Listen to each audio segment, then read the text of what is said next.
Well, the sun is shining and it's a beautiful day to be pruning this juniper squamata.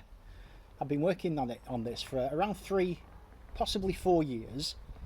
It's come on really nicely. I tried to get some movement into this fairly thick trunk in the early days, but I failed.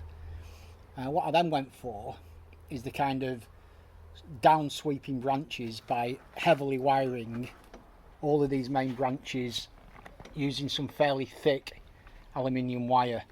So you can see I've really got the movement in there, coming down from the shoulder in quite a steep angle, and I'm quite pleased with how this has come on. It's got the look of one of those sort of snow-loaded pine trees, which is the aesthetic I was looking for. And this is an example where I've been really lucky with a branch. So when I made my major trunk chop on this tree, up at the top here, I really went for it, took the main apex off. The only problem is it left a huge void in this whole area, and I've been gifted the perfect branch. This new branch here that just sweeps out there is absolutely, you just couldn't get a branch in a better position. It's even going up and down. It barely needs even any wire attaching, and it's just in the ideal spot. So sometimes you just get lucky with bonsai. As for the rest of the tree, it's looking quite scruffy and sort of out of shape. In an ideal world now, I'd completely wire all of this tree to the tips of each branch and create proper foliage pads. However, I can't really wire because I've only really got the use of one arm, so wiring's not on the cards for me now. But what I'll do is I'm going to do clip and grow. So I'm going to do the best that I can. So you can see a good view in here of those downward sweeping branches. And I'm going to follow these branches along and try to build these pads just by using selective pruning. So it's possible, it's doable. It's not as instant and it's not as impactful.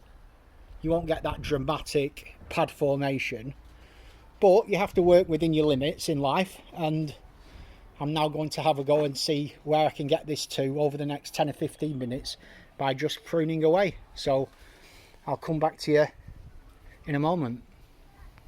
Okay, it's all pruned up.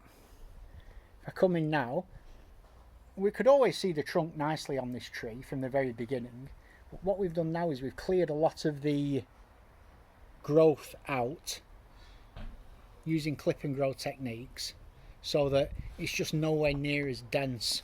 The whole tree just feels a lot lighter, which is what we want, obviously. So there's almost a second front, which is always interesting. If we come around to this spot here, you can see this could almost be another option for a front. I don't think it is, but it's nice that it looks good from all sides. We tried to develop some sort of pads and let some light through these areas of foliage, and we've only used 2 pieces of wire. We couldn't resist in the end, and the pieces we added were up here. This sort of section there has got a piece of wire on it, and it was just to bring that branch down to mimic the movement of these other branches that are dipping down, and it was attached at the other side as well, obviously, to another branch here. You can just see the top of the wire there, and again, that again is coming down and just moving nicely down from up here and then coming in a downward path. So quite a lot of work, actually. Surprising how long that took. But this finished result now, it's got that feel of the old pine tree that's been laden by snow.